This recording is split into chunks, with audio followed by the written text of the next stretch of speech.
Señor, que tú nos vas a enviar a través de este siervo, Padre, en el nombre de Jesús, Señor del Sí, Señor. cielo. Ilumina nuestra mente, Padre de la gloria, para que podamos, Señor, discernir tu palabra, Jehová del cielo, aleluya.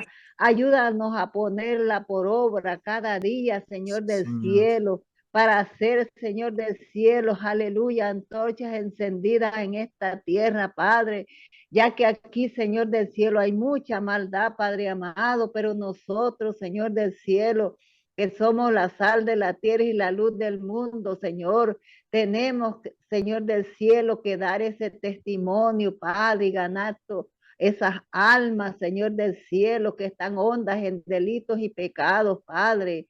Bendice al maestro, Padre amado, a mi hermano Ernesto, Señor, que ya, Señor del cielo, va a dar esta clase, Padre de la gloria.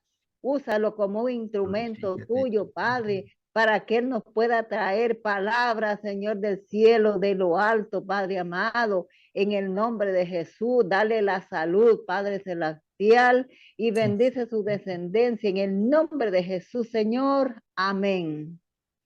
Amén, amén, amén. Bueno, gloria a Dios. Vamos a seguir. Estamos hablando acerca de, prácticamente ya son los últimos estudios que vamos a estar dando acerca del enemigo. Amén. Hemos hablado casi por 10 meses acerca de ello. Estamos hablando acerca de las doctrinas erradas, ¿verdad? Hemos estado hablando acerca de varias de ellas, y la última que tocamos fue la doctrina del legalismo, en la que hemos dicho de que el legalismo lo que hace es cerrar completamente la puerta a Dios y querer someterse simplemente a preceptos humanos. Amén. Vamos a estar leyendo esta noche en Gálatas 5:4. Esa va a ser nuestra base, que dice, para la gloria del Padre, del Hijo y del Espíritu Santo. Gálatas 5, versículo 4. De Cristo os desligasteis, los que por la ley os justificáis. De la gracia habéis caído. Amén. Recordémonos que la ley es santa, pero la ley no salva. La ley condena, porque la ley es la que nos deja saber a nosotros qué es el pecado. El mismo Pablo dice que si la ley no dijese no hurtarás, entonces hurtar no sería un pecado, pero como la ley dice no hurtarás, entonces eso la convierte ya en pecado. Lo que la ley hace es simplemente señalar las faltas del hombre, los errores del hombre, las debilidades del hombre, y se las hace y se las enseña, pero no le da la oportunidad de poder reparar esos errores. Por eso es que el pueblo de Israel tenía que hacer sacrificios para cubrir con la sangre de esos sacrificios todos esos pecados que ellos cometían. Pero eso no era suficiente porque volvía a cometer los mismos pecados, caía en las mismas circunstancias, y por eso tenían que cada año hacer más y más sacrificios. Aún el mismo sacerdote que entraba al lugar santísimo, antes de entrar tenía que hacer un sacrificio por sí mismo, pidiendo la santificación de él y que el acto que hiciese fuese grato a Dios. Nos recordamos que dice la palabra que el borde del manto del sacerdote había unas campanillas. Y dice la tradición de que el sacerdote era atado con una cuerda antes de entrar al lugar santísimo. Y era porque si el sacerdote tenía algo que no había confesado ante Dios, un pecado oculto, corría el riesgo de que el Señor le quitara la vida allí en el lugar santo. Entonces, el caminar haciendo el sacrificio, haciendo la devoción dentro del lugar santísimo, movía esas campanitas y se oía desde afuera. Sabían que no había problema, pero si no se oyen esas campanitas por un tiempo determinado, entonces los que estaban afuera, que eran los otros sacerdotes, no el sacerdote principal, jalaban de la cuerda y el que estaba dentro del lugar santísimo, prácticamente lo que salía era el cadáver, nada más, porque había fallado al estar ante la presencia del Señor. Eso es lo que hace la ley. La ley te hace vulnerable para que la misericordia de Dios pueda caer sobre el hombre. Pero para que la misericordia de Dios caiga sobre el hombre, para esto vino Cristo, para abrir el camino hacia el Padre y que podamos ahora entrar ante la presencia del Padre, no por nuestras justicias, ni por nuestra santidad, ni por nuestras buenas obras.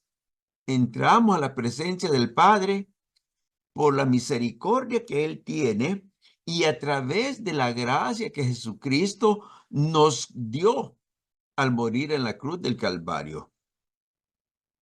Ya nosotros ya no entramos al Padre con sacrificios de animales, hoy entramos a través de la sangre de Cristo. Fuera de la sangre de Cristo, Dios nos mira a nosotros a través de su justicia. Y debido a su justicia, nosotros nos encontramos faltos todo el tiempo delante de Él. Porque la misma palabra dice de que no hay uno, no hay ni siquiera uno que sea justo. Por cuanto todos pecaron, dice la palabra. Pero al venir y presentarnos bajo la sangre de Cristo, Él entonces nos ve a través de ese sacrificio y ya no nos ve a través de su justicia. Hoy nos ve a través del sacrificio. Ahora somos justificados, somos santificados. Ya no venimos a través de nuestros propios hechos, nuestros propios actos. No, hoy venimos y nos presentamos bañados de la cruz de Cristo. Y así el Señor ahora ya no nos ve solo con misericordia, sino que ahora Él nos acepta, porque así lo aceptó a Él. Ya nuestros pecados han sido lavados. Y esa es la gran responsabilidad que tenemos nosotros, de que ya que fuimos lavados, tenemos que tratar por todos los medios de mantener nuestra vestidura limpia, blanca, sin mancha y sin arruga. Tenemos que hacer todo lo posible. Esa es nuestra responsabilidad, no la de Cristo. Él ya hizo lo que tenía que hacer. Ahora nos toca a nosotros, ¿cierto? La salvación es gratis. El obtenerla, mantenerla, es nuestra obligación. Amén. Entonces, lo que nos está diciendo este versículo es que si nosotros volvemos a la ley, nos estamos separando del sacrificio que Cristo hizo en la cruz. O estamos, en otras palabras, estamos diciendo que eso no era necesario para nosotros entrar a la presencia de Dios, que tiene que ser de acuerdo a como la ley decía. ¿Y qué es lo que la ley decía? Que tenía que guardarse el sábado, que tenía que hacerse sacrificios de animales, que tenía que vivir una vida diferente a lo que el cristiano vive. Y ahora los legalistas le han puesto un poco más. Los legalistas dicen que si nosotros no aprendemos hebreo, aunque sea unas cuantas palabras, que no somos aceptados ante el Padre. Ellos tratan de empujar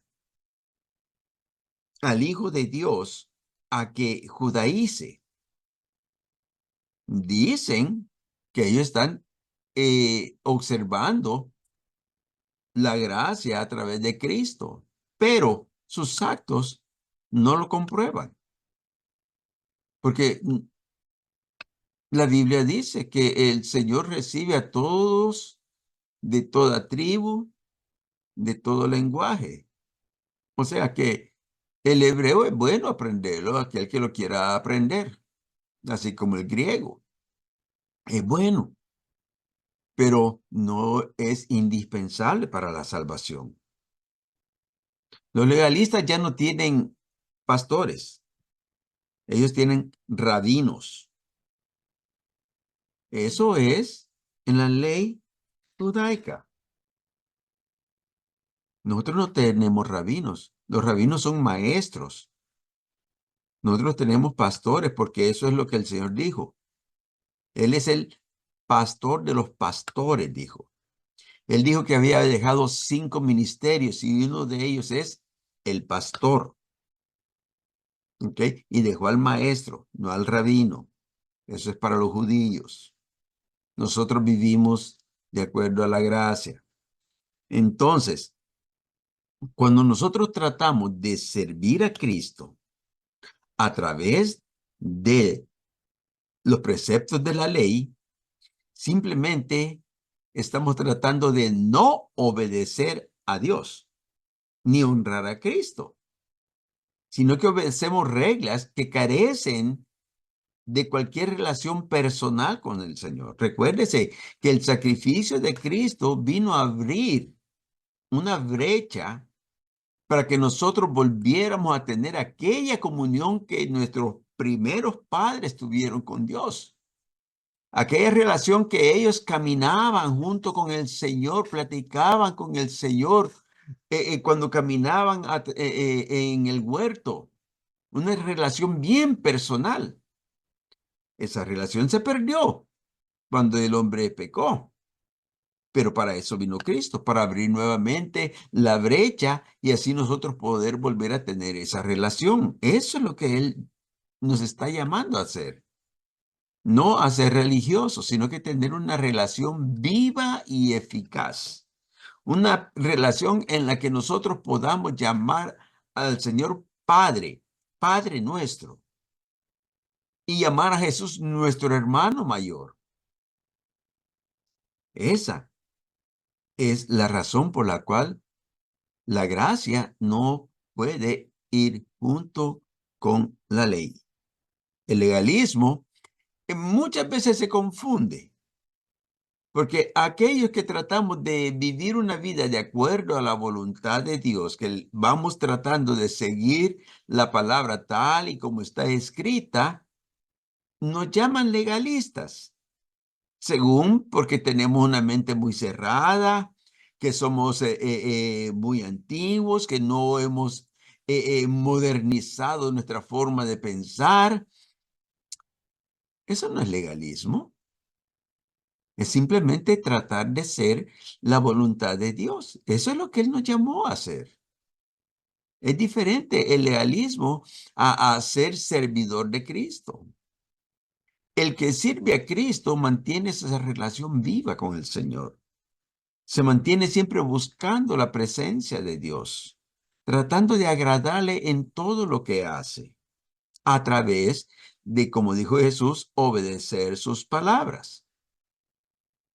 El legalista no. El legalista simplemente aparta al hombre, lo aparta de la relación que tiene que tener con el Señor.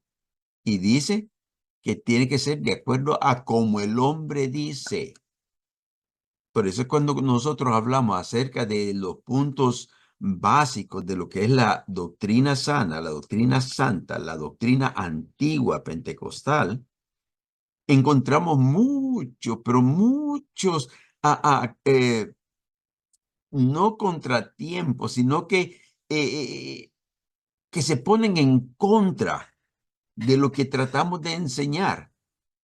Y es por eso, porque la iglesia de hoy, no la iglesia, perdón, porque la iglesia trata de vivir la palabra. El cristiano de hoy trata de vivir de acuerdo a cómo la mayoría vive, dando a creer de que ellos tienen la razón y buscan por todos lados, tratan de desmenuzar la palabra a tal punto que tienen que encontrar una forma cómo hacer que la palabra esté de acuerdo a lo que ellos dicen. No es que van a ponerse ellos bajo lo que la palabra dice en sí. No, tienen que buscarle la forma de cómo hacer que hacer creer que Dios está de acuerdo con lo que ellos hacen. Así que no hay forma como la ley y la gracia se congracien. La ley es buena, pero solo sirvió como una guía para traernos a la gracia. La gracia sobrepone a la ley, pero sin ley tampoco hay gracia. Así que es necesaria las dos. Por eso, cuando Jesucristo vino, Él no vino a anular la ley, Él vino a cumplirla. Pero los preceptos que eran necesarios cambiar, Él los cambió. Él modificó la ley a modo de que la gracia fuese más pesada que la misma ley, con la única diferencia que tenemos en el cielo uno que intercede por nosotros. Y tenemos uno que nos guía a la verdad y a la justicia. Esa es la diferencia. Amén. Así que el legalismo en sí nunca, nunca es bueno dentro de la gracia. Fuera de la gracia, la palabra dice que tienen que cumplirse todos los preceptos de la ley. El que fallara en uno, ha fallado en todos. Léame, por favor, lo que dice Romanos 3:19.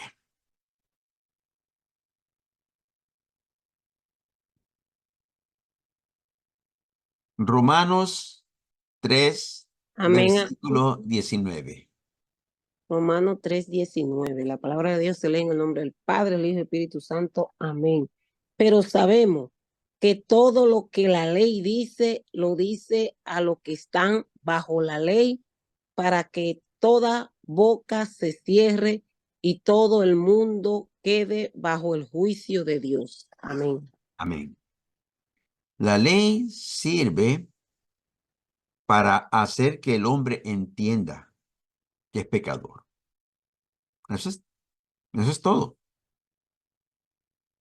La ley simplemente nos deja saber lo inútil que nosotros somos, lo falto que somos. ¿Para qué? Como dice el versículo, para que toda boca se calle, para que todo quede bajo el juicio de Dios. ¿Por qué el juicio de Dios? Porque el juicio de Dios, que es su justicia, es la que hace la separación entre el que quiere servirle y el que no quiere servirle. El que quiere servirle tiene que servirle de acuerdo a como la ley dice. Y los mismos apóstoles decían de que ni ellos ni sus padres habían podido sobrellevar la ley. Entonces, nosotros los gentiles, mucho menos, porque nosotros verdaderamente no conocemos verdaderamente lo que la ley es. Nosotros sabemos de ella, hemos leído, hemos entendido, pero nunca la hemos practicado tal y como está escrita. Nosotros sabemos de ella. Pero gracias a Dios por Jesucristo. que fue el que nos vino a abrir un nuevo camino. Amén. ¿Alguna pregunta? ¿Alguna aportación? Amén. Gálatas 5. Gálatas 5, por favor. Versículo 1 al 4.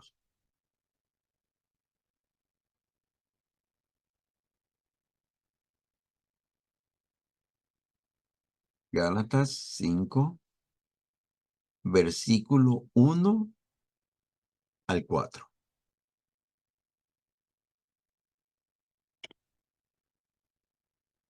Amén. Amén, amén. Amén. Amén. Gálatas 5 del 1 al 4. Amén. La palabra de Dios se lee en el nombre del Padre, del Hijo y del Espíritu Santo. Amén. Está pues firme en la libertad con que Cristo nos hizo libres, y no estéis otra vez sujetos al yugo de esclavitud. He aquí, yo, Pablo, os digo que si os circuncidáis, de nada os aprovechará Cristo. Y otra vez testifico a todo hombre que se circuncida, que está obligado a guardar toda la ley. De Cristo os desligasteis lo que por la ley os justificáis. De la gracia habéis caído. Amén. Amén. Yo creo que más claro de eso no puede estar. Simple y únicamente hay que estar firme en la gracia, en lo que Cristo nos hizo libre. ¿De qué nos hizo libre? De todos los rudimentos de la ley ceremonial, la ley religiosa. Las otras dos leyes siguen vigentes. Y dice que no volvamos a estar sujetos al yugo de la esclavitud. ¿Por qué esclavitud? Porque la ley, eso es lo que era.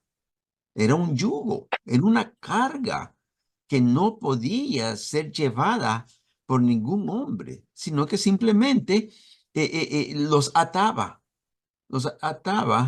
a la circunstancia y la posición en que se encontraban ante Dios. Y por eso fue necesaria la gracia. El hombre sin la gracia es un esclavo. Es algo que lo tiene a él sometido. Y es la ley. Ahora, volvemos y decimos, la ley es santa. Porque lo que significa la ley es que Dios chequea, Dios escudriña el corazón del hombre y se lo deja saber para que el hombre entienda que ante su presencia somos simplemente gusanos de la tierra. Ante Él, nosotros verdaderamente solamente somos polvo,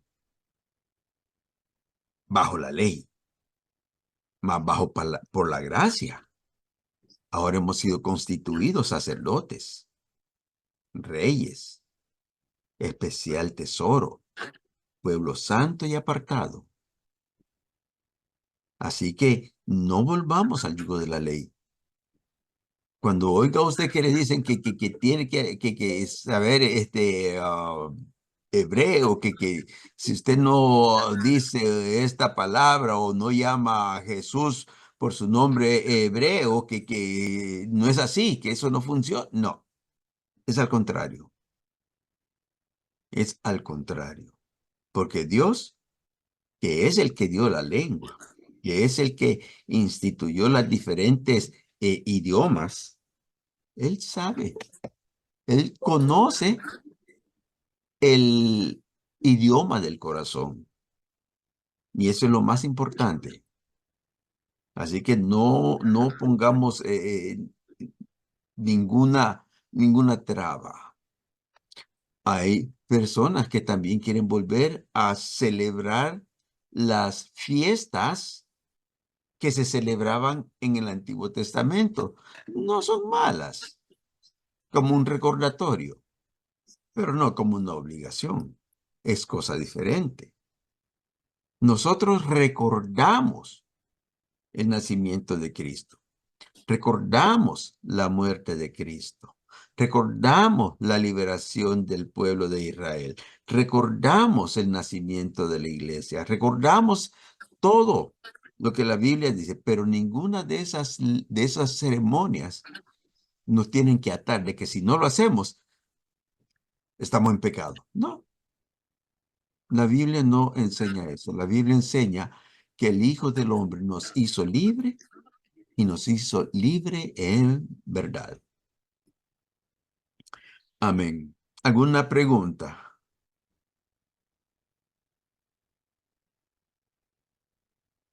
Pablo dice que si se circuncida el hombre, porque la Amén, pastor. circuncisión, diga siervo, Dios les bendiga a todos. amén. Porque yo creo que cuando era la ley, cuando ellos tenían muchísimos preceptos que eran como 613, ¿verdad? Y no Ujú. llegaban a cumplir todo, era demasiado. Eso es lo que era la ley y era demasiado. Ahora sí que, pues, ahora sí, como usted dice, que el Señor vino a librarnos de toda esa, o sea, porque no se podía cumplir, era muchísimo. En una Ujú. cosa se caía todo. Ya. Amén. Por eso es que dice que la ley se resume en dos, que es amar a Dios sobre todas las cosas y al prójimo como a sí mismo. Ahí se cumple la ley, dijo Jesús. Ok, entonces ya todos aquellos demás que quieren introducirnos de que tenemos que hacerlo porque si no estamos mal, no funciona. No funciona si estamos viviendo bajo la gracia, si aceptamos que la gracia de Jesús es suficiente para la salvación de nuestras almas. Y tenemos que estar seguros de ello. No podemos dudar de la gracia de Dios. No podemos dudar. No podemos pensar que haya algo que el Señor no lo haya dicho ya para que nosotros vivamos de acuerdo a su voluntad. No confundamos los preceptos de los hombres con los mandamientos de Dios. Los preceptos de los hombres nos van a cerrar el camino. Los preceptos de Dios nos abren el camino. Cuando el hombre va por la ley, como dice el hermano Pablo, simplemente cierra el camino a la gracia.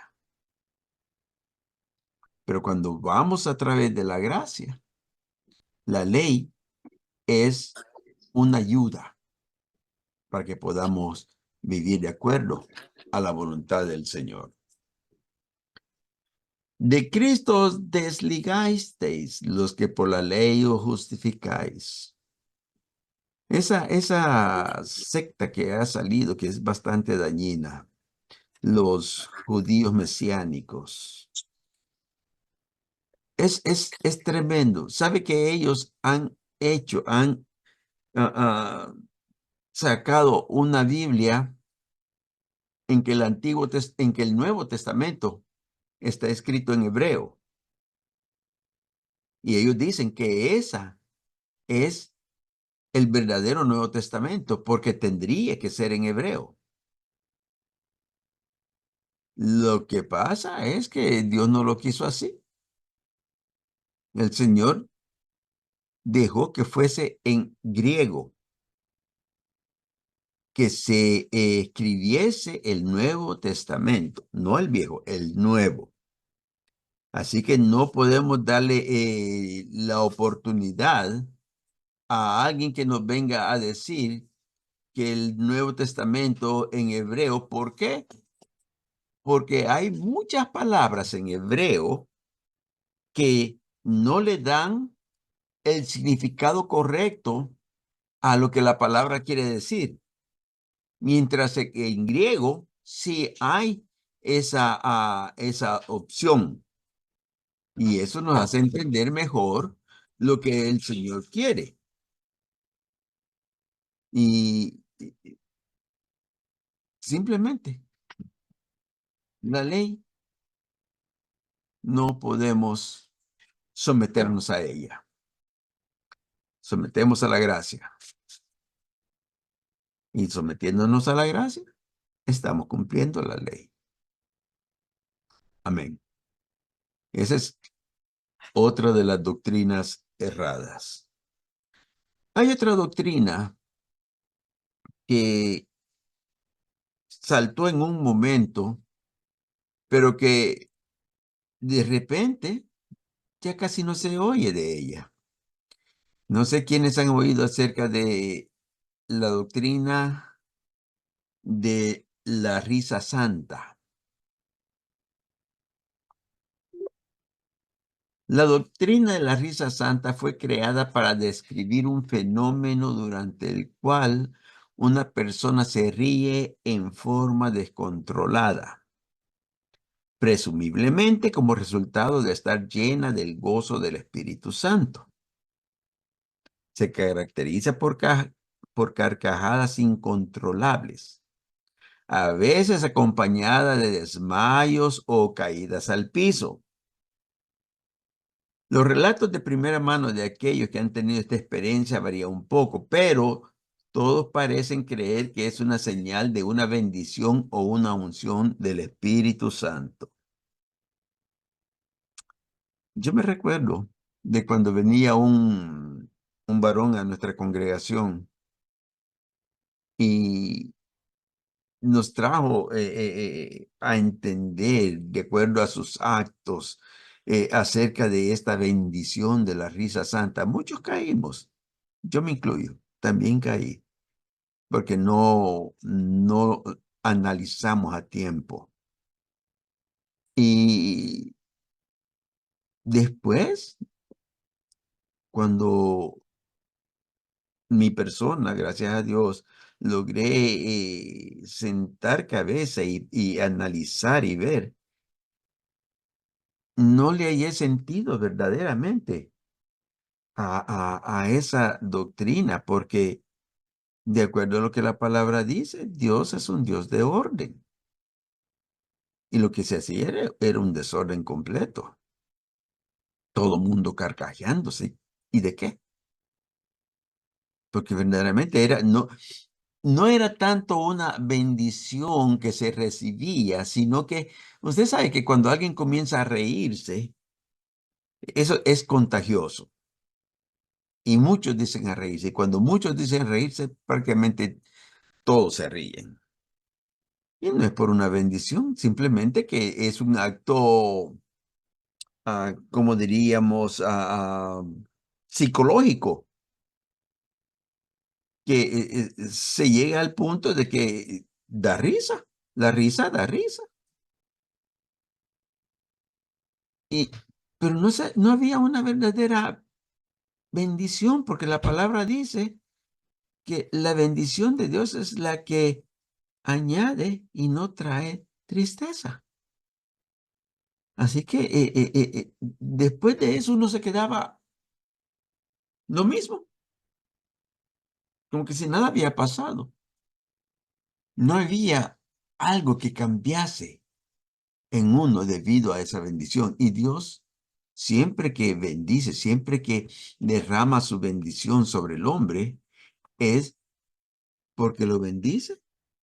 Y la bendición de Dios siempre tiene una reacción positiva en el hombre.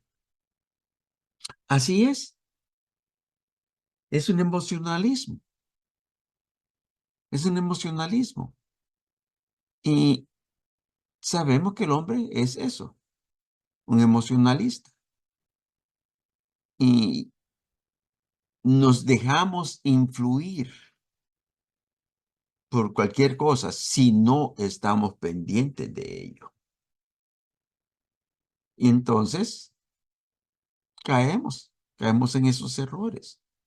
Pero hay que darle gracias a Dios porque Él a través de su palabra, a través de su misericordia, nos hace entender. Ahora ya no va a ser fácil que volvamos a caer en eso porque ahora entendemos lo que verdaderamente es eso. Nos aparta de del verdadero gozo del Señor y nos metemos en un gozo carnal, una emoción humana. Y el reino de Dios no es eso. El reino de Dios es gozo aún en medio de la tribulación. Y aunque Pablo dice que cuando estemos en diversas pruebas que nos gocemos, pero eso no quiere decir que nos vamos a andar carcajeando porque estamos en prueba. No, eso quiere decir que en medio de la prueba vamos a mantener la paz que Dios nos ha dejado. Y podemos ver la misericordia de Dios a través de ello. Miren lo que dice Gálatas 5:22. Bueno, amén, amén. Amén. Gálatas 5:22. Amén. Gloria a Jesús. La palabra de Dios se lee en el nombre del Padre, del Hijo y del Espíritu Santo. Mas el fruto del Espíritu es amor, gozo, paz, paciencia, benignidad, bondad, fe. Amén. Amén. Es gozo, no alegría. Ujú. Es diferente la alegría con el gozo. La alegría es aquella que te hace sentir bien por un momento y tiene que haber una circunstancia en la cual tú puedas desarrollar ese sentimiento, esa emoción de sentirte alegre. El gozo es diferente. El gozo aún en medio de la prueba, en medio de la dificultad, en medio del dolor, tú puedes seguir alabando al Señor. Es más, cuando la prueba viene, cuando el dolor viene, cuando la enfermedad viene, el gozo es el que te da fortaleza para poder soportar las circunstancias y las situaciones. Porque sabemos que el Señor dice que su gozo es nuestra fortaleza. Y Él se goza cuando ve a sus hijos mantenerse firme en la gracia, gozándose en las pruebas. Así que entre más nosotros nos mantenemos firmes, el Señor más fuerza nos da. No es reírnos, es sentir la paz de Cristo lo que hace la diferencia. Como dice la misma palabra, que aunque ande en valle de sombra de muerte, no temeré mal alguno, porque tu vara y tu cayado me infundirán aliento. Lo interesante es que la vara servía para jalar a las ovejitas que se iban separando, darle golpecitos para que se metieran en el camino. Mientras que el cayado era para que cuando una ovejita que era testaruda y se apartaba mucho del grupo, el pastor tenía que darle con el cayado para romperle una patita, para que se mantuviese en el grupo. Imagínense, y si esos son los que nos dan aliento en medio del valle de sombra de muerte, eso nos va a dar alegría, eso no nos va a hacer reír, nos puede doler, pero el gozo del Señor nos da la fortaleza y podemos soportar. Sabemos que a través de eso es que el Señor nos está enseñando que Él está pendiente de nosotros, que no quiere que nosotros nos apartemos del rebaño, que no quiere que nosotros vayamos a pasar en un lugar donde no podamos ser rescatados. Así que el fruto del Espíritu es amor y es gozo, pero no alegría. Vea también en segunda de Timoteo,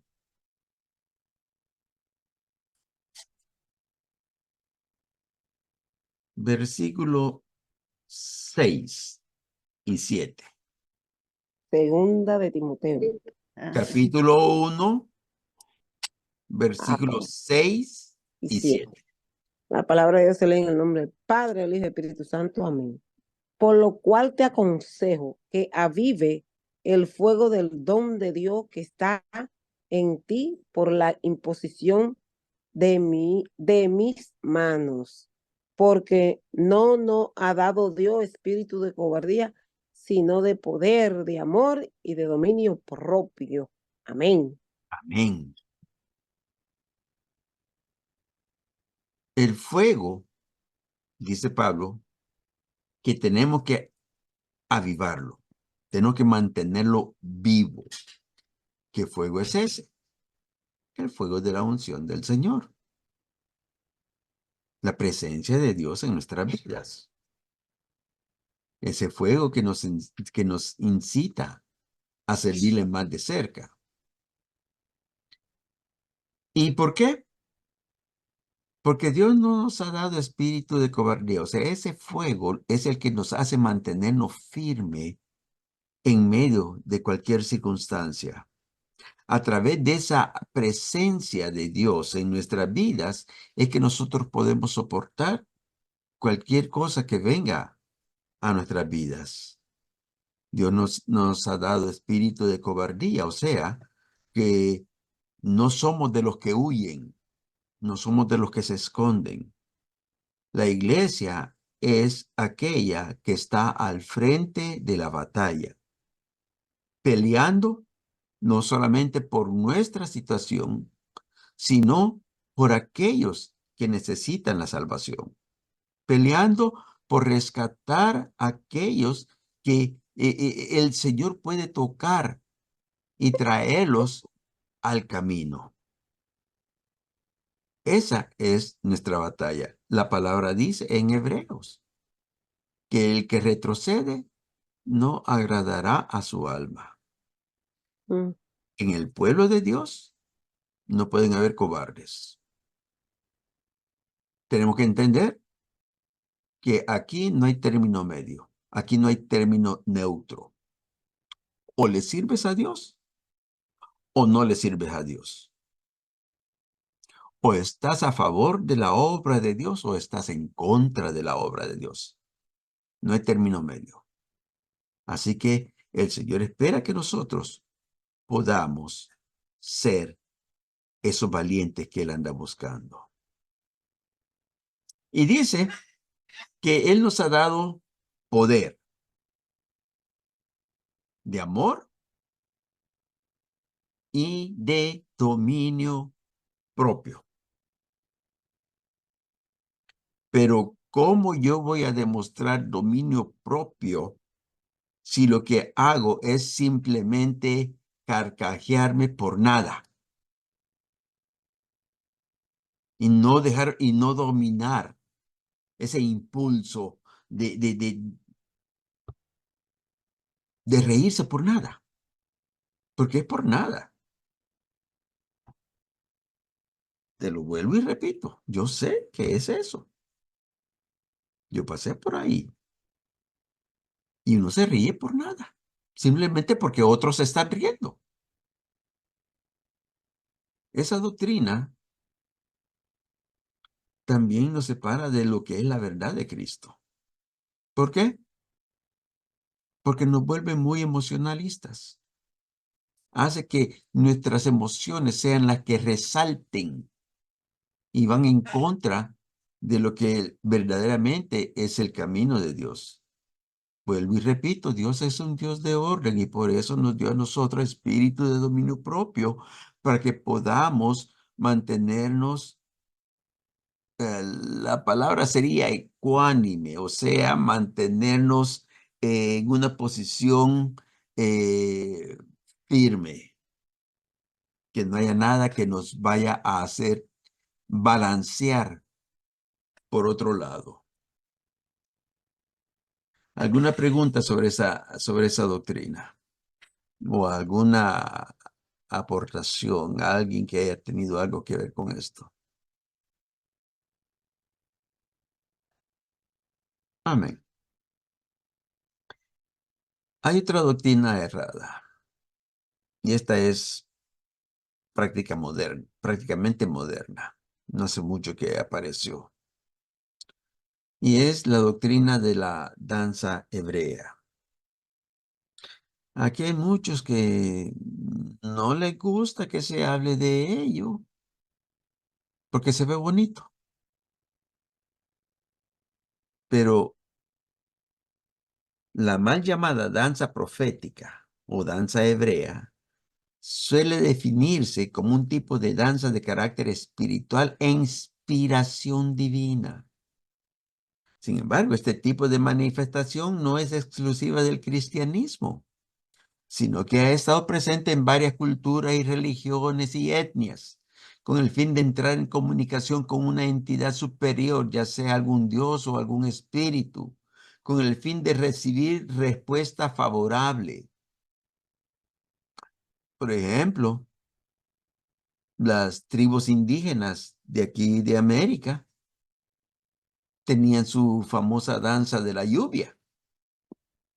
Bailaban, danzaban para que los dioses les diesen buen tiempo para sus cosechas. A través de esa danza pedían intervención de lo sobrenatural en la vida humana. A pesar de sus orígenes fuera de la tradición judeocristiana, la danza profética es considerada por sus practicantes como un don especial de inspiración divina, la cual solo es posible con verdadera adoración e intimidad con Dios, el Ser Supremo. O sea, que a través de esa danza se puede llegar a una comunión mucho más íntima con Dios. Y que Dios es el que dirige cómo tiene que danzarse. Uno de los problemas que encuentro con esto es que dentro de la palabra, dentro de toda la Biblia, 66 libros, no se encuentra ni explícita ni implícitamente de que haya habido danza coreográfica, mucho menos dentro del altar o dentro del templo. En ningún momento en la Biblia se habla de que haya habido un grupo coreográfico que hacía danza dentro del templo. Porque eso es una coreografía. Eso sirve para atraer la atención de los que están dentro del templo. Es lo mismo que hace el hombre allá afuera. Yo me recuerdo que en aquellos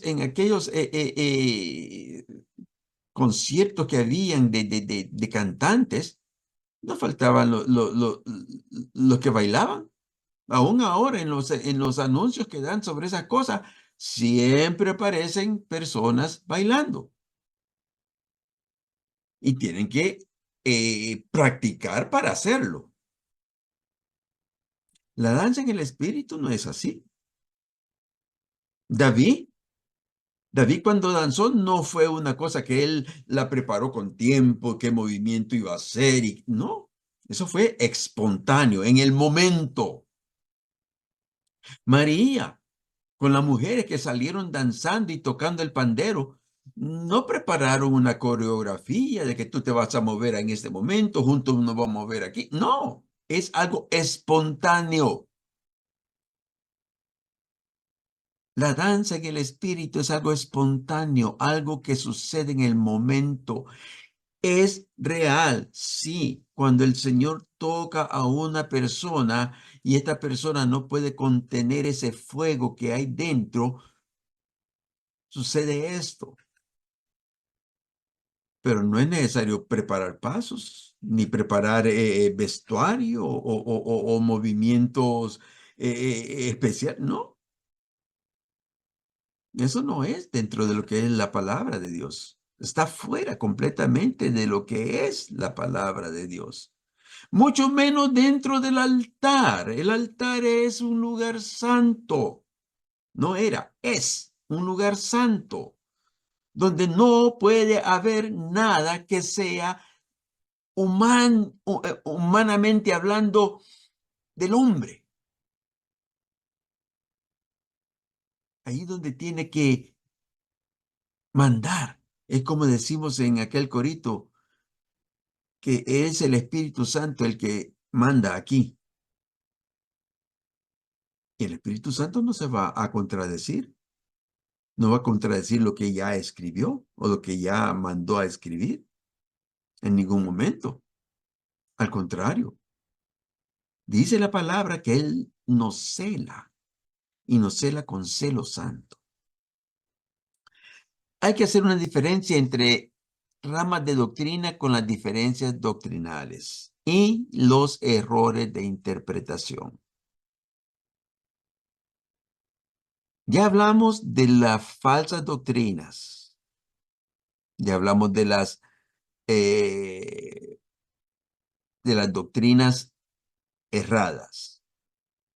Ahora vamos a hablar acerca de lo que se conoce como diferencias doctrinales y lo que son los errores de interpretación. Recordémonos que las falsas doctrinas y las doctrinas erradas son para apartarnos de lo que es la voluntad de Dios, de apartarnos de seguir el blanco como Dios dijo, y nos hacen ver otras cosas que no son lo que Dios mandó. Como que estamos hablando anteriormente, la danza hebrea, una coreografía para que la gente admire un baile. No para acercarlo a Dios, no para tener una comunión más íntima con Dios. Y aún los mismos que están danzando no tienen esa comunión con Dios porque no hay una forma como pueda suceder. Y si hay alguna forma, dígamelo, porque yo quiero aprender también.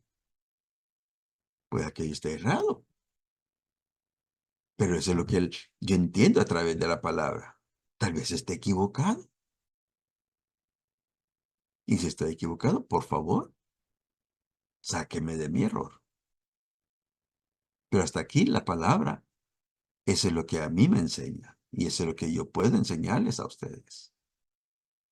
Para que no caigamos en esos errores que simplemente nos apartan de Dios. Ya el templo ya no es el lugar santo. Es un teatro de danza. Y hay congregaciones que no puede haber un servicio si no hay danza. Eso ya no es de Dios. Y eso nosotros tenemos que tratar de no caer en ese error. ¿Alguna pregunta? ¿Alguna aportación? Dios te la bendiga, hermano. Amén, amén, mi amada. En estos minutos que a ustedes le quedan ahí, por favor, yo no sé si usted habló del tema de los unicitarios. A ver si usted me puede decir algo. A lo mejor usted dio ese tema y yo no estaba, no sé. Sí, A ver, estuvimos hablando un poco entre las doctrinas erradas. Los Jesús son. exacto. Ya, ellos simplemente son personas que no han entendido bien lo que es la palabra y ellos creen que Dios se manifestó al hombre en tres personas, la misma persona en diferentes acciones. O sea, en el Antiguo Testamento, Dios se presentó como Jehová, el Padre. En el Nuevo Testamento se presentó como Jesús el Hijo, pero simplemente era el mismo que tomó la acción del Hijo. El mismo Padre haciendo la acción del Hijo. Y en la gracia se presenta como el Espíritu Santo, pero sigue siendo el mismo. No son tres personas, es una sola persona haciendo tres diferentes actitudes. Eso es lo que es los unicitarios. Por eso dicen que es solamente Jesús es Dios. O sea, el Padre en sí no existe ni el Espíritu Santo existe. Es Jesús haciendo la obra en tres diferentes formas, en diferentes, como diríamos, tres diferentes actos. Cuando la palabra no nos enseña eso. La palabra nos dice a nosotros que son tres personas diferentes una de la otra, pero en una unidad completa. Por ejemplo, cuando Jesús fue bautizado por Juan el Bautista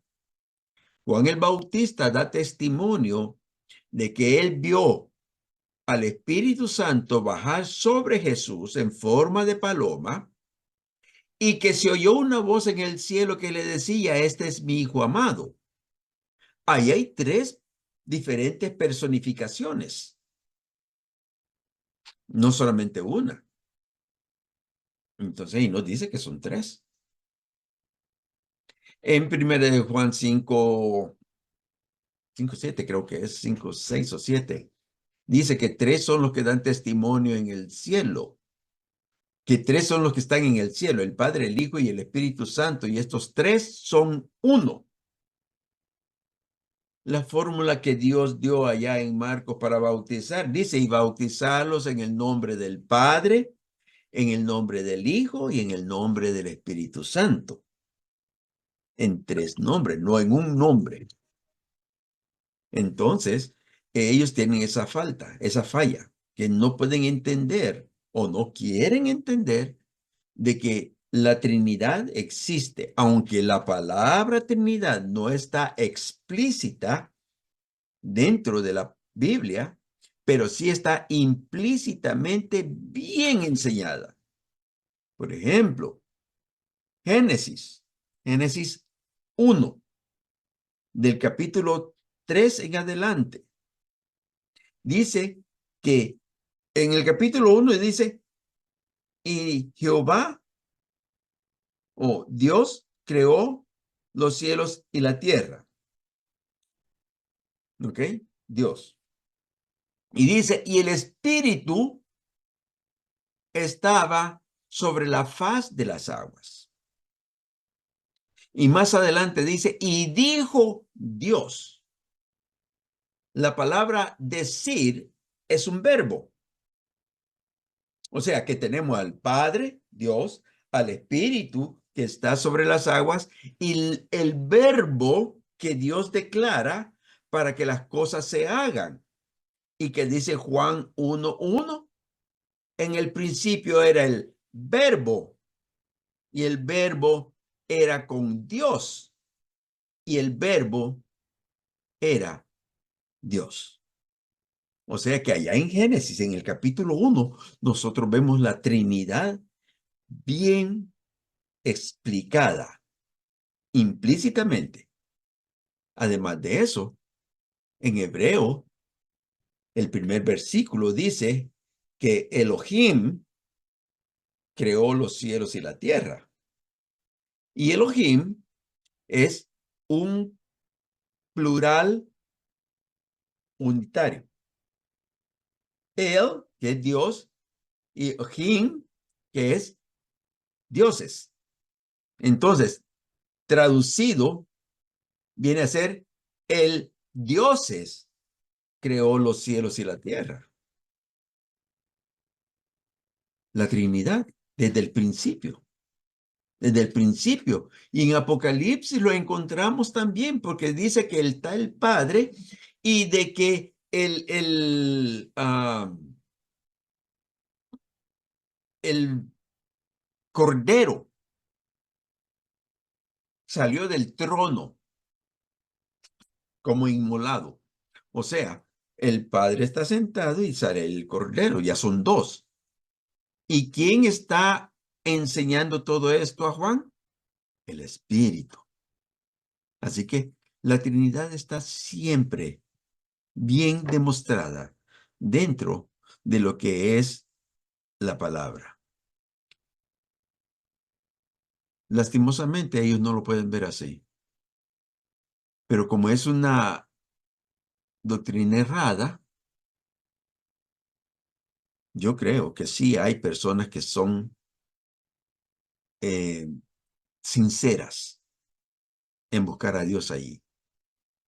Y el tiempo viene en que pronto ellos van a salir de ese engaño y van a venir a formar parte de lo que es la iglesia. Porque ya el Señor está a la puerta. Ya lo que nos falta es que suene la trompeta y nosotros volemos a encontrarnos con nuestro Señor. Eso podemos decir en grandes rasgos acerca de los unicitarios. Amén. Amén. Amén. Entonces, nos vamos a quedar en esto. Terminamos ya con las doctrinas erradas y las doctrinas falsas. Y la próxima semana vamos a comenzar con lo que se conoce como las diferencias doctrinales y los errores de interpretación.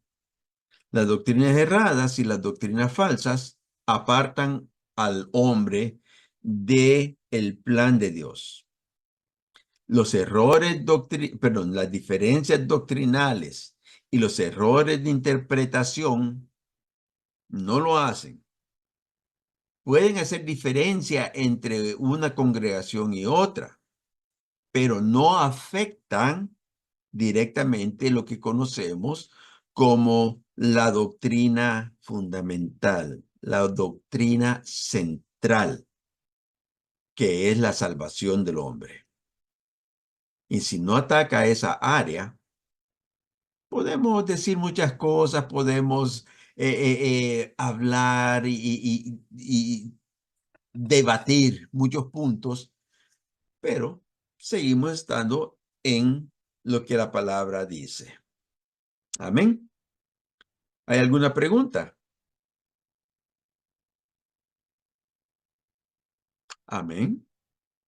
Pues si no hay ninguna pregunta, entonces vamos a pedirle a nuestro pastor que nos lleve en oración y primero Dios, estamos aquí nuevamente el próximo lunes, ya prácticamente concluyendo con este estudio y estaremos dándole principio a un estudio escatológico. Estaremos hablando acerca de lo que es el rapto. Amén. Amén. Pastor, nos lleva en oración.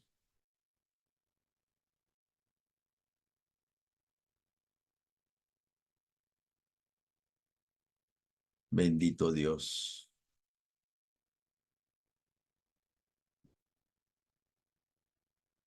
Bendito sea el Señor. Amén. Parece que el pastor está teniendo problemas nuevamente con su micrófono. Amén. Vamos a pedir entonces a nuestra hermana Polanco, si nos puede despedir en oración, por favor. Amén. Amante Dios, Padre Celestial que moras en las alturas de los cielos, te damos gracias, Señor, por la oportunidad de aprender de ti cada lunes y cada día, Señor, cuando leemos tu palabra.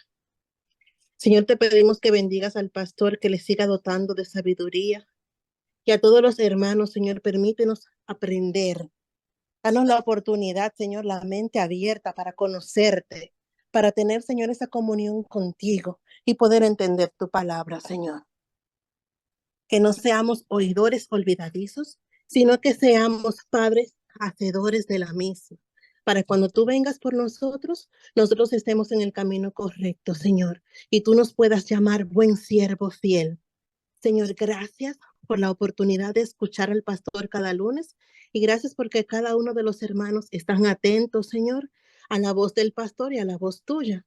Buscamos, Señor, cada uno la palabra y cada día más queremos seguir profundizando en ti.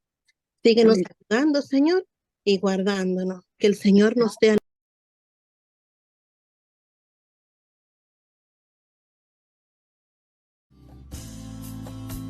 al taller del maestro vengo, pues él me curará, me tomará entre sus brazos y cada herida sanará. Las herramientas del maestro, mi alma él remendará, martillo en mano y mucho fuego, aunque me duela ayudará a conocerlo y a entenderlo, a saber que nada merezco. Amar es más que un pretexto, es una entrega.